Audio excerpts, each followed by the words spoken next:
Judicial de hoy, de 2013, no tiene nada que ver con el Poder Judicial de hace 20 años.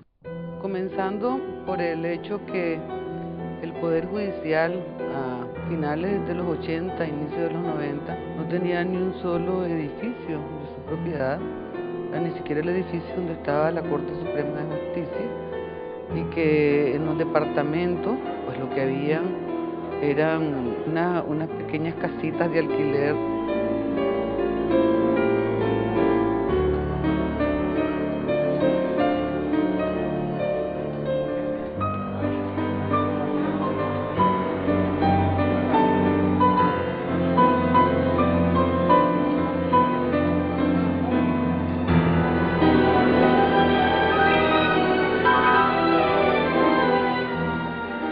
Encontramos al Poder Judicial en un estado lamentable, físico, económico, de toda naturaleza.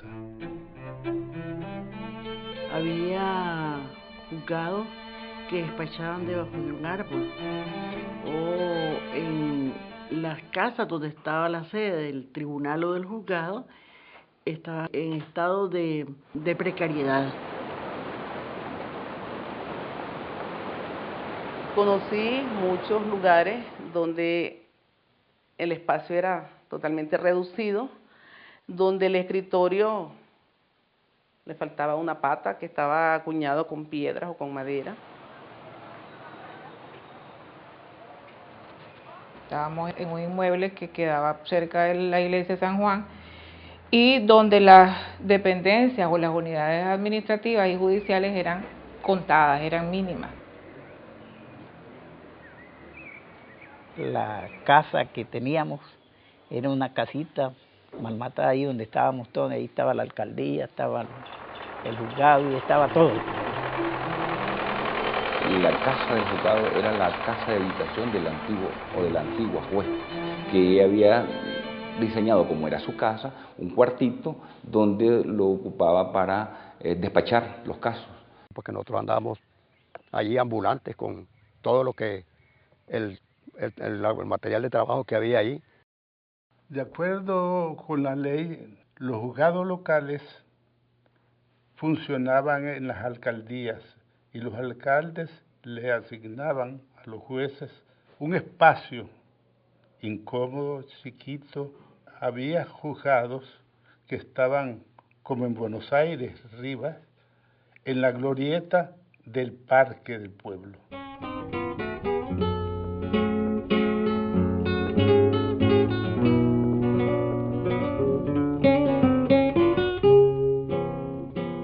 Que ahora esta glorieta está modificada. En aquel entonces la glorieta era de madera, sí, no prestaba ni las condiciones, además era pequeña.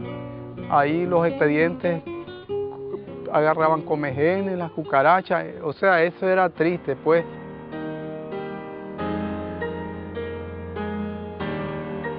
En ese tiempo, los juicios, los procesos se hacían debajo de los tambos.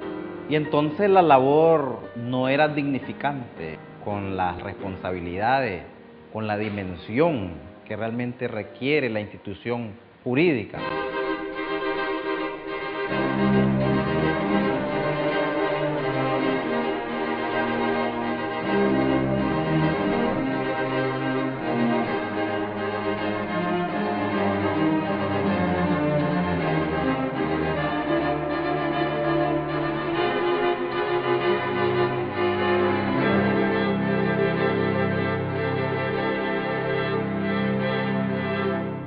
Los jueces en ese entonces decían que basta haber probado el 6º grado, podían ser nombrados por la Corte Suprema de Justicia. No necesariamente tenían que ser ni bachilleres, pues, en ese entonces. Me nombraron, pues, actué, me hicieron varias capacitaciones y logré, pues, estar un poco meses ahí en el juzgado. Yo no sabía de leyes, yo no sabía de leyes. Las aprendí allí, sí, pues, pero no soy un abogado. A nosotros nos dotaban de códigos, subcódigos viejos que habían allí, pues, y eso nos daban para que conforme a eso, pues, nosotros trabajáramos así. Y ya en 91 que habíamos recorrido todo el país con la ayuda del Programa de Naciones Unidas para el Desarrollo, convocamos a un congreso o conferencia sobre protección, fortalecimiento y dignificación del Poder Judicial.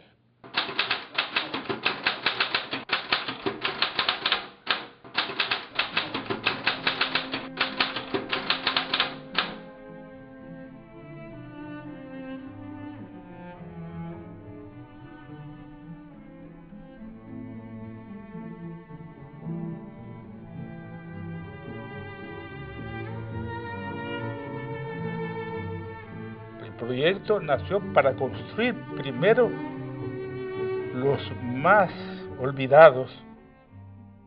Para solventar los problemas de guerra en las zonas en donde se llevó a cabo el conflicto armado.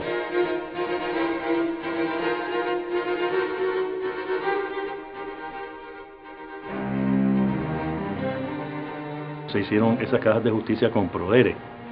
Después se completaron hasta 123 casas de justicia, en donde fue una cooperación sueca.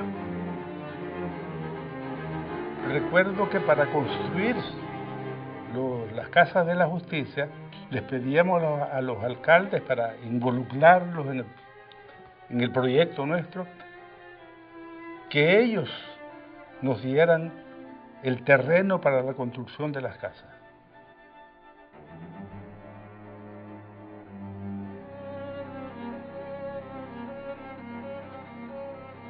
El primer plan estratégico que el Poder Judicial elaboró, que inició con esta reforma de la infraestructura del Poder Judicial, tenía también otra cara, que era la reforma legislativa.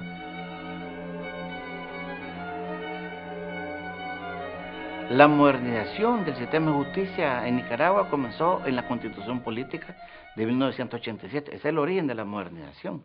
Y la primera ley o el primer cuerpo normativo con el que arrancamos, que es la base y simiente del Poder Judicial, de la justicia, es precisamente la Ley Orgánica del Poder Judicial con su respectivo reglamento.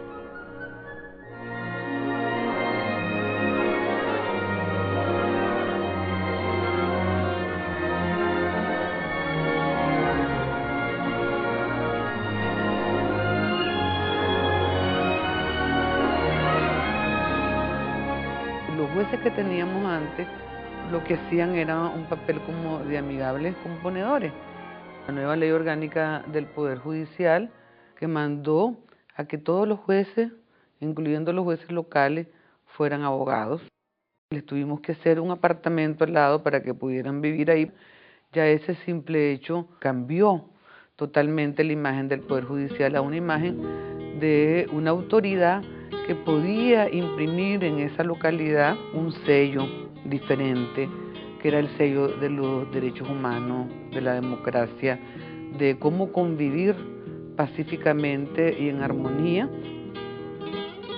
Yo estaba recién salida de la universidad y por lo tanto en ese tiempo pues sufrí esa transformación de tener, es decir, de estrenar todo un nuevo sistema. Ha contribuido mucho en la independencia, en la imparcialidad de los jueces de los municipios, porque cuando ellos no tenían dónde dormir, pues lógicamente buscaban habitaciones, alquiler de casa, generalmente donde los caciques de los pueblos o donde los alcaldes, entonces ellos vivían comprometidos con las autoridades locales. Esa casa, además de darle condiciones al juez, tiene la parte que es de atención al usuario, donde sí prestan las condiciones, están los despachos privados del juez, está el área de secretaría y está el área de espera.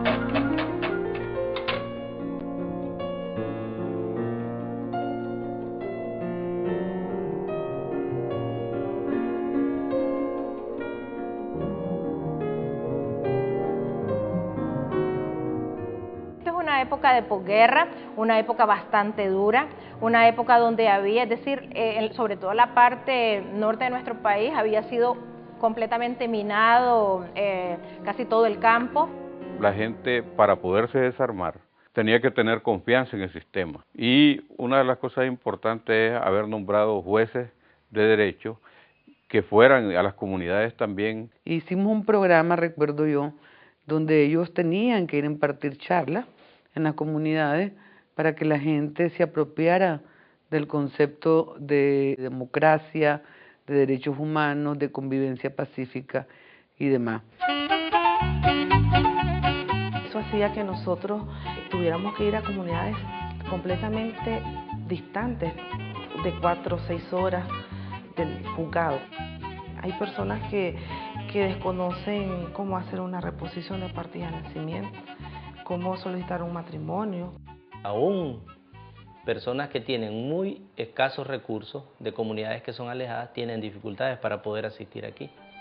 Imagínense si no hubiera un juzgado local.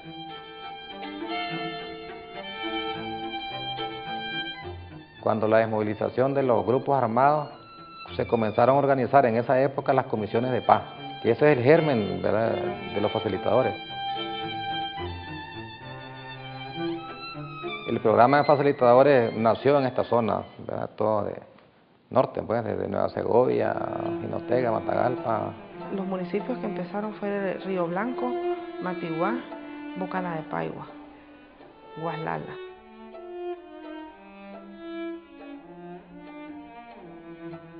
Se inició como proyecto en 14 municipios de Nicaragua. Que esos 14 municipios se escogieron después de un estudio que eran los municipios más violentos que habían quedado producto de la guerra, para ver si se lograba la pacificación. Y casualmente el programa de facilitadores fue el que más, digamos, contribuyó a lograr esa pacificación. El campo se pacificó, porque el campo era fuente de delito. Cuando el campo se pacifica, observamos que en la ciudad es donde está el delito ahora. Entonces, hace 4 años nos dimos la tarea de nombrar facilitadores judiciales en los barrios más conflictivos de las ciudades. ¿Cómo las comisiones de paz han venido avanzando? Se hace una asamblea en la comunidad, llega el juez, entonces reúnen, ustedes quién quieren, ustedes van a elegir un facilitador que va a ir en la comunidad, entonces empieza la gente a elegir. Estoy realizando mediaciones en casos de pleitos vecinales, pleitos por deudas, pleitos por situaciones, pues por caminos. A veces alteración al orden público en la parte penal, de linderos, de cuestiones de solares. Si hay un problema y la gente tiene un problema en la mañana y llegó y me dice, mira, doña Julia, esto así y así, tengo que necesito una mediación, una invitación, que me llame al fulano, yo quiero, entonces yo a esa hora estoy disponible. Si la policía en un momento dado me llama, inmediatamente yo asisto a hacer el llamado. Si un ciudadano llega, inmediatamente yo lo atiendo y le doy la atención que él necesita. Lo importante es pues estar anuente a llevar una solución a un conflicto, a un problema en el momento que la ciudadanía lo requiere. Ellos lo hacen con toda la vocación de servicio, sin esperar nada a cambio y sin devengar ningún salario.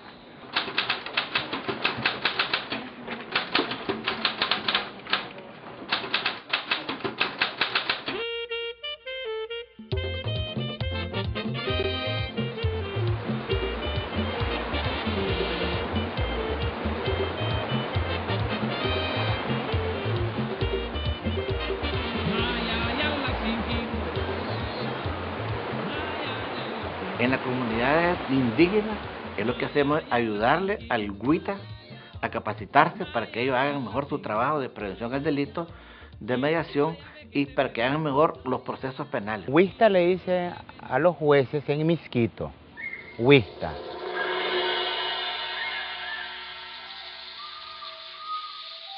El artículo Código Penal en el artículo 20 está directamente para nosotros, que tenemos que ser los huistas del artículo 20 que nos corresponde, que la ley de 5 años para abajo nosotros podemos hacer ese tipo de función.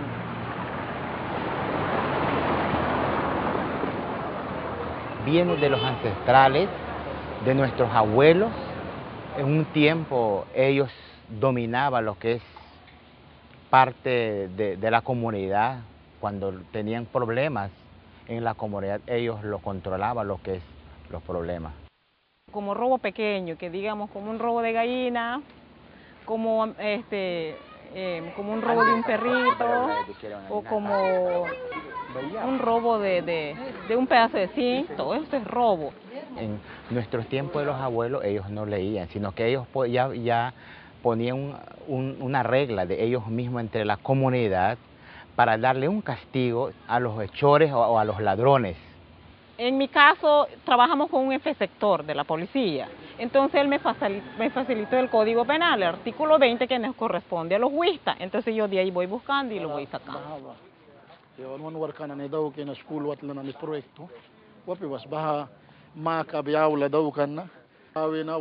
¿Quién es el huista? Es una autoridad que es electa por su comunidad para dirigir los destinos de ese pueblo.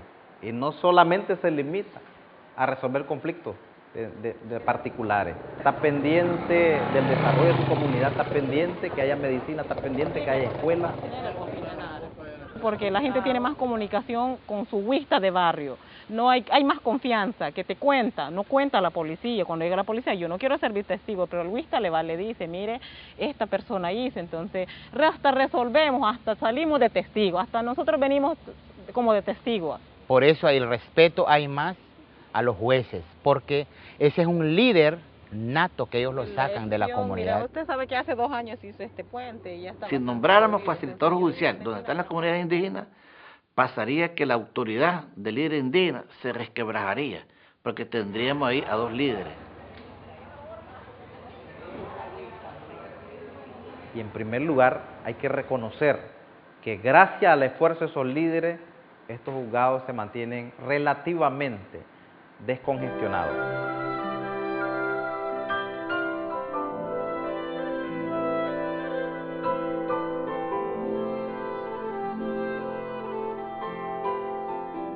Con la ley de carrera judicial se inicia el proceso de los concursos, de la selección, promoción y nombramiento de funcionarios del Poder Judicial a través de los méritos.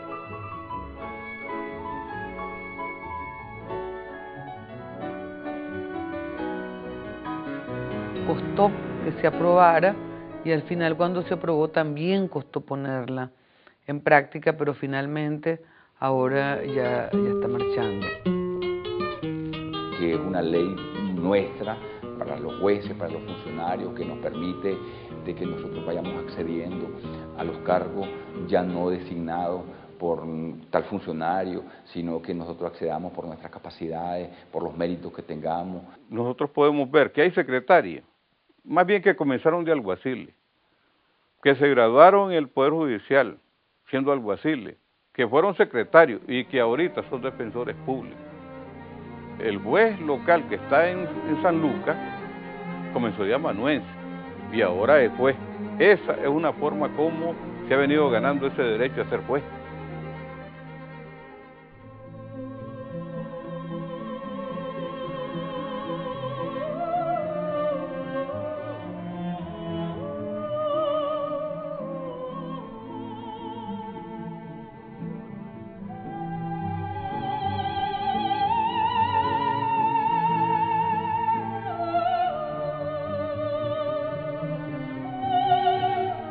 Tenemos este edificio de la Corte Suprema de Justicia con todas sus oficinas administrativas. Este edificio fue construido en el 97, que es el primer edificio propio que tiene la Corte Suprema de Justicia de los últimos 30 o 40 años para acá.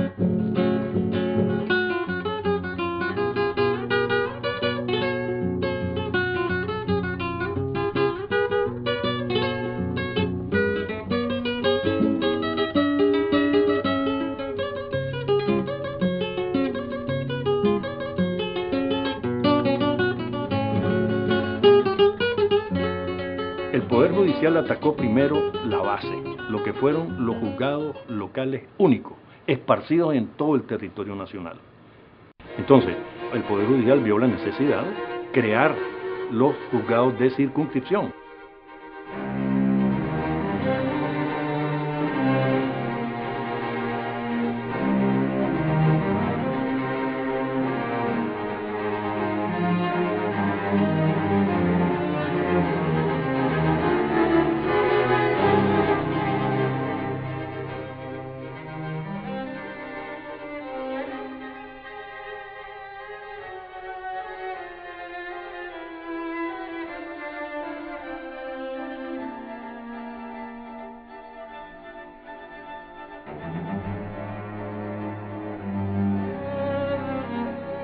Antes existía un solo juzgado para ver toda la región autónoma. Hoy hemos crecido. Si ven, tenemos más de 9 juzgados de distrito en toda la región. Y tenemos juzgados locales, penales, en todos los municipios de la región.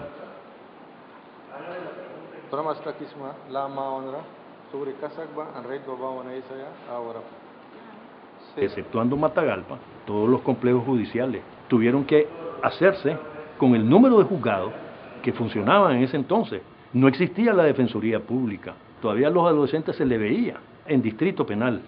Y la parte civil veía familia y veía laboral. Era pequeño el contenido.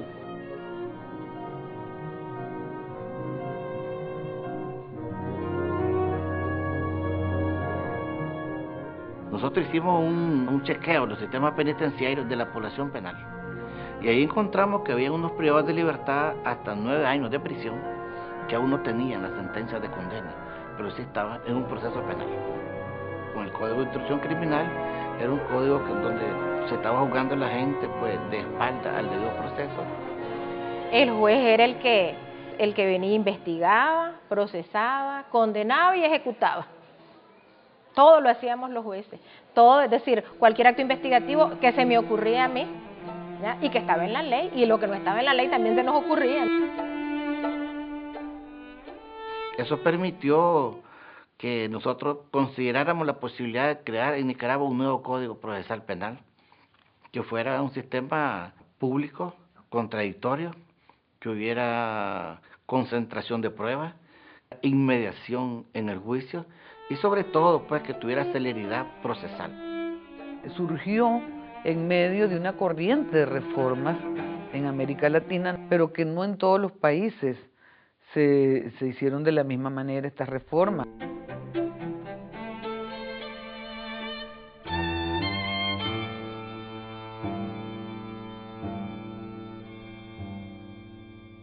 El sistema inquisitivo con el sistema acusatorio evidentemente es un abismo entre los dos. ¿Por qué? Porque en el inquisitivo el juez no era imparcial, no era imparcial. En este sí es imparcial. El dicho en esta representación está de acuerdo con tal petición, señora juez, y voy a pedir esa acusación presentada.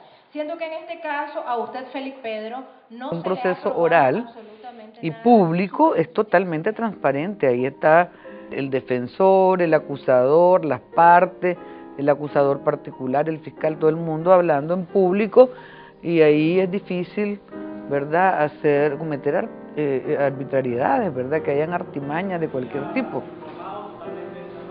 El 20 de noviembre del año pasado celebramos los 10º aniversario de implementación del código sin ninguna reforma y que hasta hoy está tipificado a nivel de Iberoamérica como un código procesal penal tipo el de Nicaragua.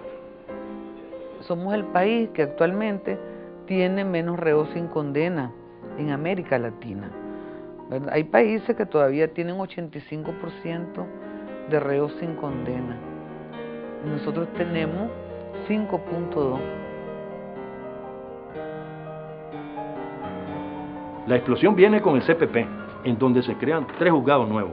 El de distrito penal se transforma en distrito penal de audiencia, distrito penal de juicio y distrito penal de ejecución de sentencia y vigilancia penitenciaria.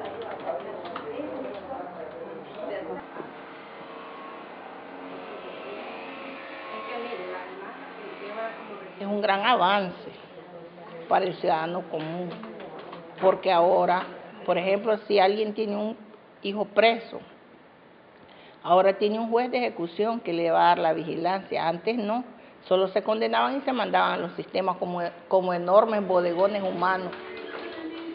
Con el desarrollo del CPP, en la Caja de Justicia se implementó lo que es el área de audiencia para la materia penal.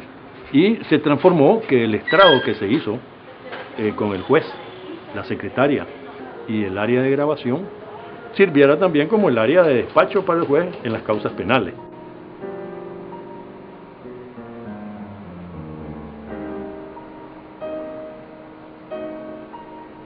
Como nos dimos cuenta de lo que teníamos, como estoy diciendo, que los jueces locales eran en el 90% legos. Los jueces de distrito, que debían ser abogados, el 30% no lo eran.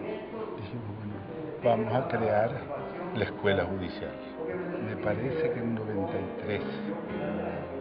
En el año 94 inició la escuela judicial, venían capacitándose los jueces, venían adaptándonos a una serie de cosas pues, que se necesitaba dentro del Poder Judicial.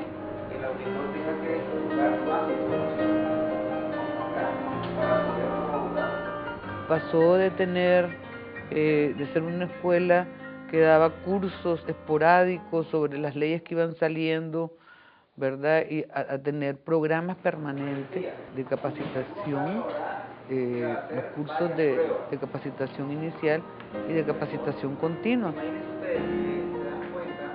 Y en el 2002, en la Comisión Nacional Interinstitucional del Sistema de Justicia Penal, vimos la necesidad que la capacitación la hicieran interinstitucional también.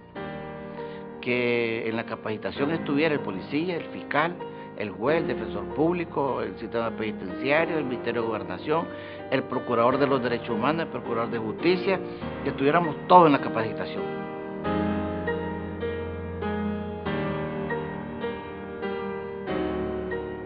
Y ahora también, al transformarse en instituto de altos estudios, está capacitado para certificar posgrado, maestría, y esperamos que algún día podamos también certificar doctorados.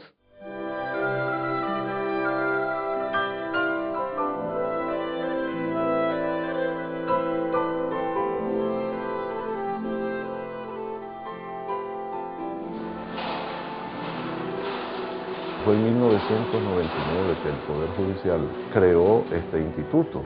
El Instituto de Medicina Legal se circunscribe dentro de un proceso de fortalecimiento del Estado de Derecho de Nicaragua.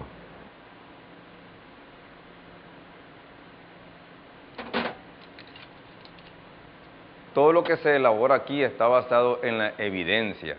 Pues aquí se toman las muestras, se llevan a los diferentes laboratorios que tenemos de apoyo para que el informe que se evacúa sea basado en la ciencia.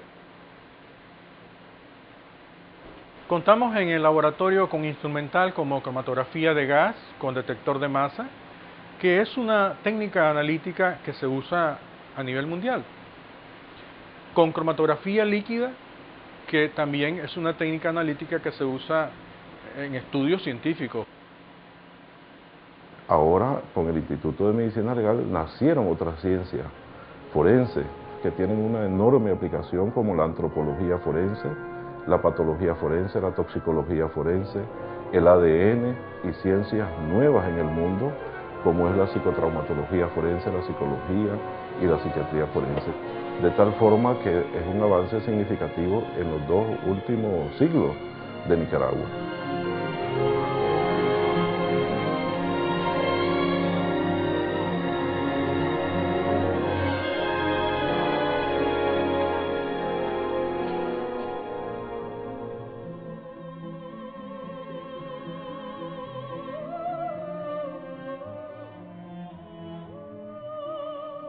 Cuando empezó en vigencia la ley de adolescente, arrancamos con las uñas, las condiciones no estaban dadas y entonces el Ministerio Público y la policía pretendían que el juez les tenía que resolver todo en las condiciones en que el adolescente estaba cuando era privado de libertad. Recuerdo que también cuando se aprobó, igualmente se dijo lo mismo, no estamos preparados, no tenemos las condiciones. Porque solamente fueron creados 2 juzgados de adolescentes, el de Managua y nosotros, porque el resto, los jueces penales por Ministerio de Ley, iban a conocer de la justicia penal especializada. Yo insistía en la policía para que los reos estuviesen en un espacio no revueltos con los adultos. Eso significaba que había que crear condiciones que no habían.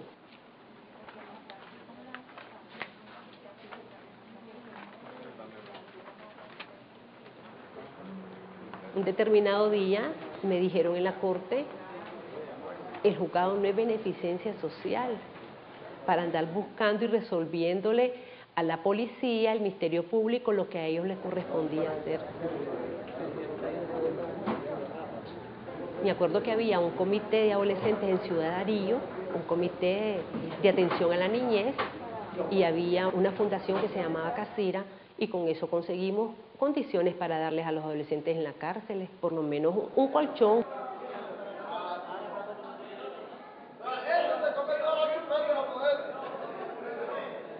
La policía tiene comunes y el sistema también tiene los comunes.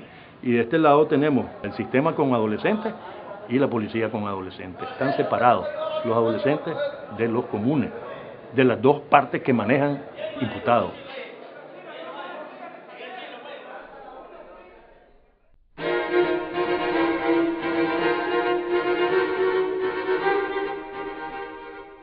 Las reformas que han tenido que ver con los códigos, sobre todo en el Código Procesal Laboral, son las más importantes desde el punto de vista de la proyección del Poder Judicial en la sociedad y desde el punto de vista también de los impactos que han tenido en Nicaragua y aún en Centroamérica, pues iría más allá en América Latina, pues. También hemos logrado, en lo que es el proceso laboral, hacer la reforma y pasar al juicio oral y público en lo laboral. Estamos iniciando, ahora en junio inició, y nosotros esperamos que eso también va a descongestionar favorablemente para los trabajadores que tenían que esperar a veces hasta 6 años para que un juicio laboral se les resolviera, que lo va a descongestionar. Dicho sea de paso, ya se ha resuelto una gran cantidad de juicios en estos meses, en poco tiempo, pues. Llevamos como 200 juicios de 600. Esto dejó los juicios laborales reducidos a una sola audiencia. Ahí se resuelve todo, el juez dicta sentencia, el trabajador se va con su sentencia, si tiene razón, pues de pago, pues.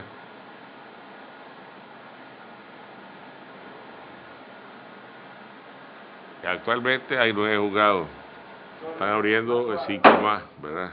Estelí, Rivas, Masaya, Granada y Carazo, ¿verdad? Esos 5 nuevos. Después, hace 2 semanas, el de la RAN, la RA y el Triángulo Minero, que son del Atlántico Norte y Sur, pues. Y ya con eso nos faltan solo 5, que son los que vamos a nombrar entre la segunda quincena de noviembre y la primera quincena de diciembre.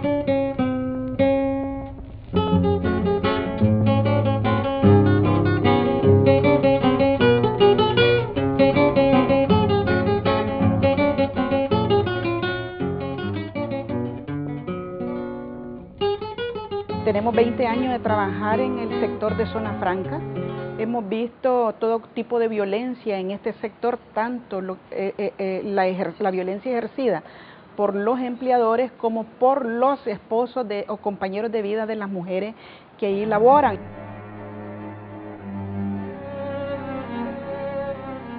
La violencia es un problema de la humanidad. Y yo me atrevo a decir que tiene un rostro femenino porque las estadísticas te hablan de una porcentualidad máxima de mujeres violentadas. Pero todo esto tiene que ver con una necesidad del mundo de restituir, de reivindicar derechos a un segmento sumamente importante de la sociedad. Se decía que Nicaragua no estaba como país, pues, estaba defendiendo los derechos de las mujeres. Sin embargo, lo que yo sí creía es que no estaba bien tipificado el delito. Entonces decidimos que había que hacer una reforma y nos pusimos a estudiar lo que estaba sucediendo alrededor nuestro, en América Latina, pues especialmente en Centroamérica. Mire, esa ley era necesaria en Nicaragua por los grados de violencia que tenían los hombres contra las mujeres. Ya hay una gran cantidad de países en América Latina que la tienen, hay como 12, 13.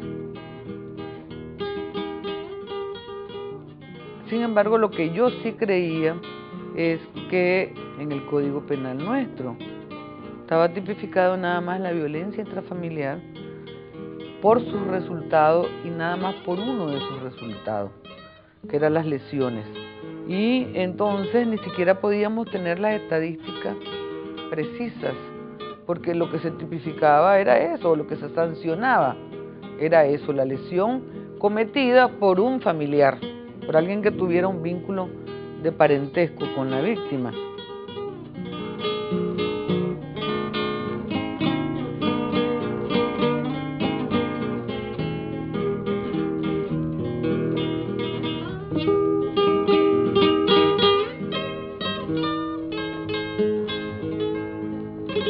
Queríamos que hubiera una ley integral. Integral significa que estuvieran involucradas todas las instituciones del Estado que tienen que ver con la prevención, con la sanción y el tratamiento de la violencia.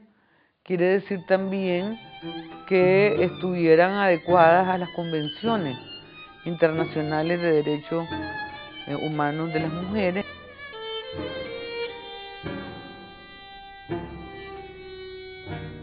El Estado también preocupado por esta situación y preocupado por cumplir con sus compromisos internacionales, pues como que las condiciones estaban dadas para que pudiéramos juntos trabajar una propuesta que contribuyera a erradicar la violencia de la vida de las mujeres.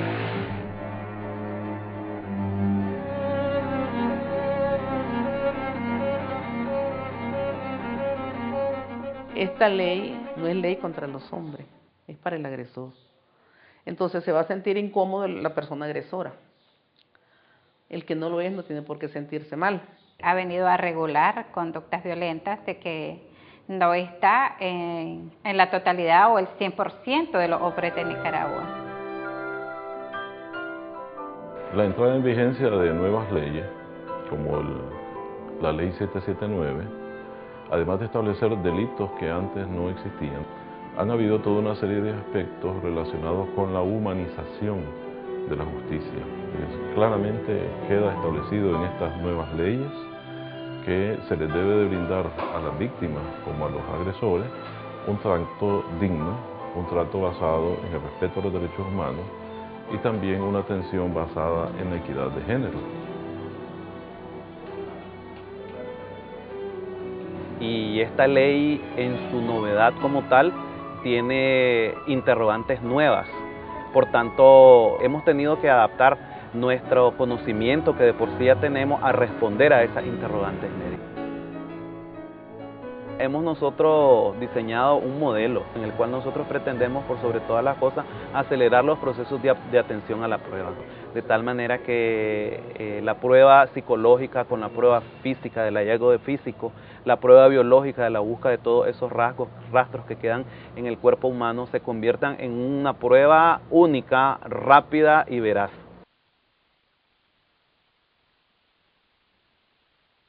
La ley 779 establece de que los sistemas penitenciarios tengan un especialista, un profesional en psicología en los centros para que le dé tratamiento a la persona que está condenada. Eso nos da la posibilidad de que esa persona se restaure. Si 100 son los acusados, todos los 100 no están presos, porque también hay que ponderar, ¿verdad?, la garantía. Hay que demostrarle a ese acusado, vincularlo a esos hechos a través de las pruebas. No siempre la mujer que es violentada tiene en su cuerpo lesiones, hematomas, esquimosis. Muchas veces el mismo ciclo de la violencia la obliga a ella a callar y de repente llega el momento en que ella ya no soporta, hace la denuncia y tal vez en ese momento no tenemos hallazgo físico. Pero sin embargo la huella del daño psíquico sí puede ser localizado, ¿verdad?, con nuestros peritos. Sí. A un año que tenemos de la aplicación de la ley, prácticamente se evidencia como un aumento de la comisión de delitos que atentan contra la mujer contra los niños, niñas y adolescentes, pero esta es la partida, el punto de partida.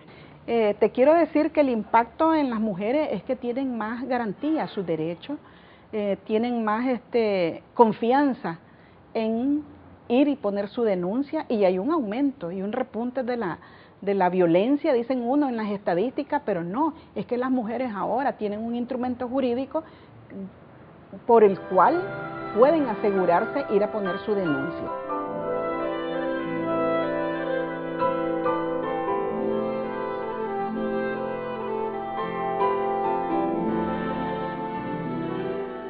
Entonces esta ley es una de esas medidas de acción positiva que el Estado debe tomar para eliminar los obstáculos que impidan, ¿verdad?, la igualdad material entre las personas. La ley en sí misma es una medida de acción positiva. Si llegáramos a un estado ideal, donde ya no exista desigualdad entre hombres y mujeres, esta ley ya no tendría ninguna razón de ser.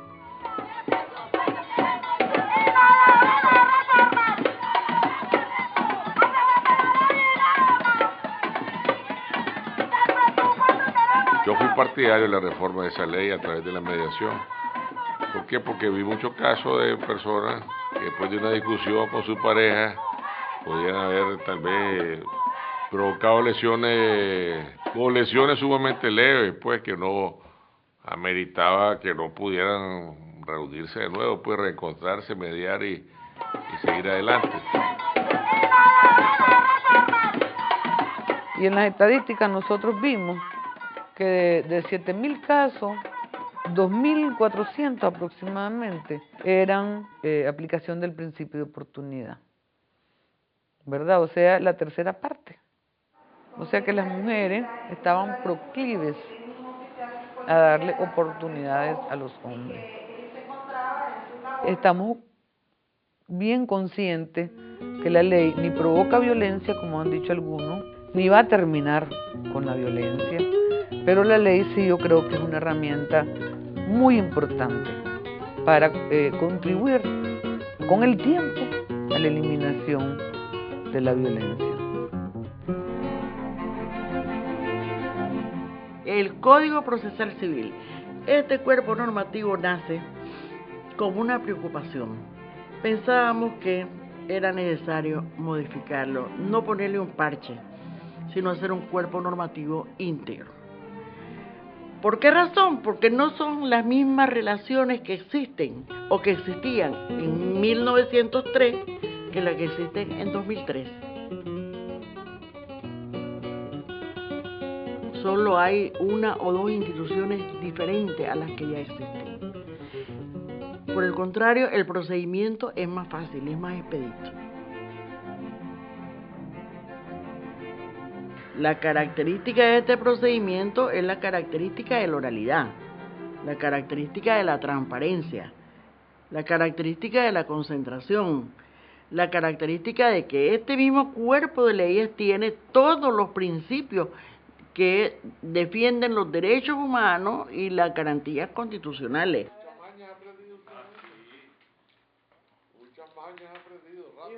Yo entiendo que a más tardar a principios del año que viene, se va a presentar al plenario. Y una vez aprobado en el plenario, que no creo que tenga mayor dificultad, su aprobación entra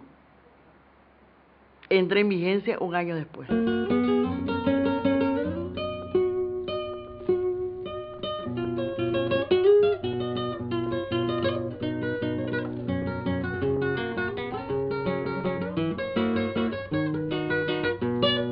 Tenemos otra reforma que nosotros hicimos, que es en el nuevo modelo de gestión de despachos judiciales, que también ha tenido como consecuencia, como producto, acelerar los procesos, darle transparencia y acelerarlos. Se contrata a una empresa de esas diseñadoras de modelos de justicia en el mundo, que es donde se crea el modelo de gestión de despacho que está funcionando en este edificio. Este edificio lo hicimos para ese modelo. Para eso no fue necesario una reforma, digamos, legislativa, sino que fue una reforma interna. Había acuerdos de la Corte Suprema que creamos el modelo de gestión de despacho judicial y algunas reformas pequeñas.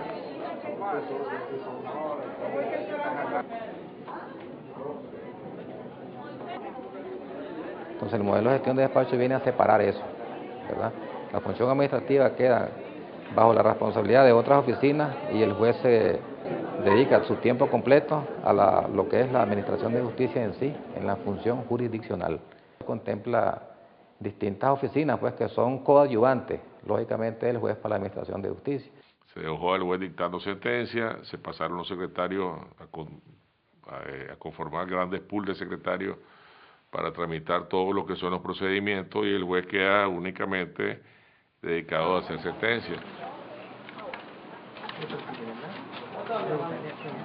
Significaba que la población, ¿verdad?, iba a entrar a un lugar sin necesariamente toparse con los familiares o con los reos, con el juez, con la secretaria, o sea, que fuera a sus servicios comunes y a sus servicios de justicia que él requería en ese momento, sin tropiezo y sin tardanza. Los secretarios, por ejemplo, no tienen relación directa con el público, ¿verdad? Ni el juez, pues incluso, todo se hace en audiencia, en el ramo penal, todo se hace en audiencia pública.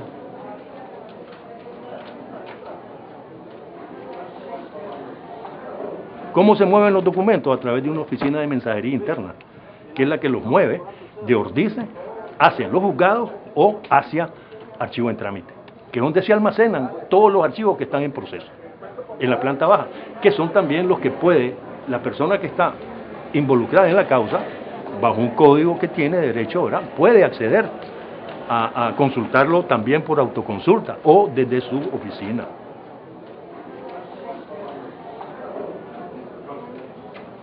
Ya el juez no tiene nada que ver con lo que es la recepción de los escritos, el archivo de los expedientes, las notificaciones, eso está fuera de su responsabilidad. Lo hace el modelo de gestión de despacho con oficinas específicas para cada una de esas, digamos, gestiones pues, que tienen que hacer. Salgado, usted hizo la declaración de cada uno de los testigos presenciales y que simiente a través de su representante del Ministerio Público en estrategia de alineamiento de defensa.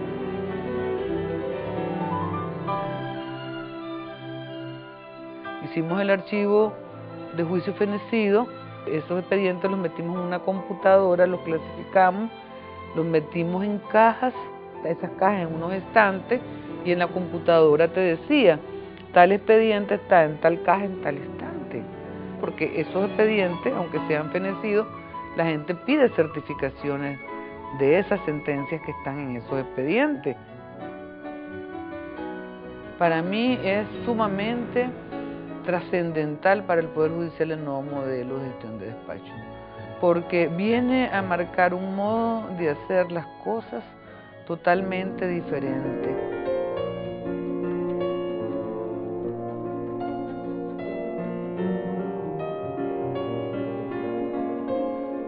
Uno de los principales objetivos del registro de la propiedad es brindar seguridad jurídica al usuario, tanto a la persona que consulta a diario en los libros, como a los abogados notarios, como a las personas que tienen inscrita su propiedad.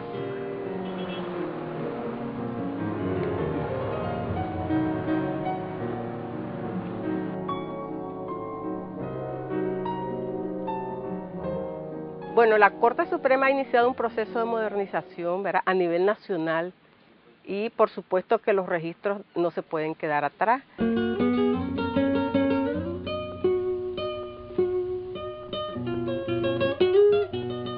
Hoy en día, a partir del 2010, tenemos una ley que es la ley número 698, ley que entró en vigencia, y tenemos su reglamento que ya entró en vigencia a partir de marzo de este año. ¿Qué significa? Que esta ley vino a cambiar los términos, los plazos y la forma de cómo el registrador debe de calificar los documentos a como dice la ley.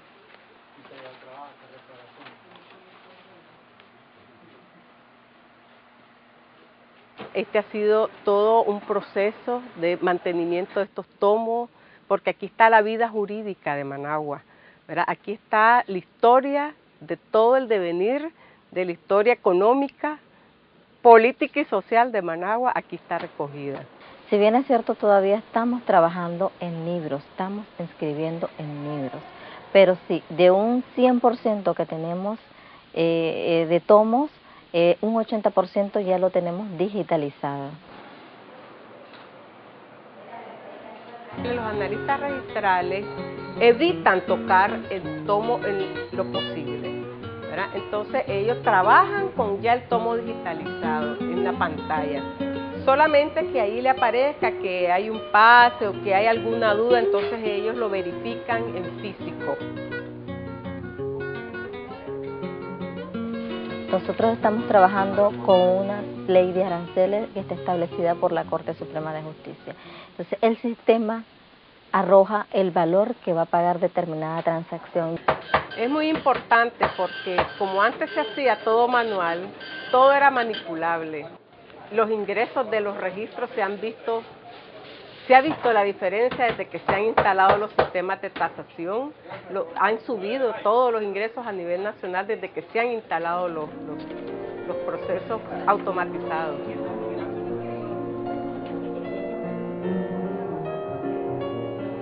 Como vimos allá al fondo, vieron los tomos, ¿verdad? Ahora ya lo van a ver reflejado en la pantalla, ¿verdad? Ya el usuario viene aquí, le solicita a un funcionario de la corte, ¿verdad? En este caso el joven, y le solicita, yo quiero ver mi propiedad, el tomo tal, el folio tal, entonces él se la ubica. Que todo el usuario que venga a consultar, que venga a realizar un trámite aquí al registro de la propiedad, que tenga la certeza que lo que nosotros tenemos en nuestros libros, en nuestros archivos, en nuestro sistema, es lo que realmente existe, y que tengan la seguridad de que este registro no puede ser cuestionado digamos que se extravió un folio, en que puede ser alterado su información.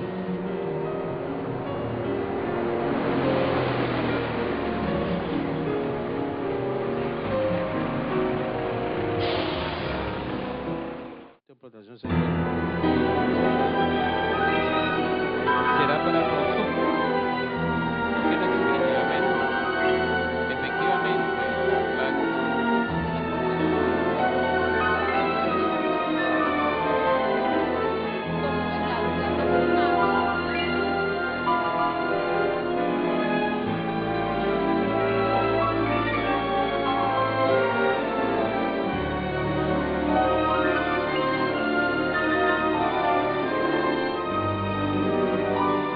Sí, yo creo que realmente son dos poderes judiciales totalmente diferentes. El que encontramos en 1980 y el que tenemos actualmente. Comenzando porque entonces teníamos el 0.35% del presupuesto general de la República, hoy tenemos el 4%, tenemos muchas otras direcciones dependiendo de nosotros, aparte de los jueces y magistrados y todo el área administrativa, que es bastante grande. Tenemos la DIRAC, la Dirección de Resolución Alterna de Conflictos, tenemos el Instituto de Medicina Legal, importantísimo, como auxiliar de la Administración de Justicia, y la Defensoría Pública. Y además tenemos jueces especializados prácticamente ya en todas las ramas.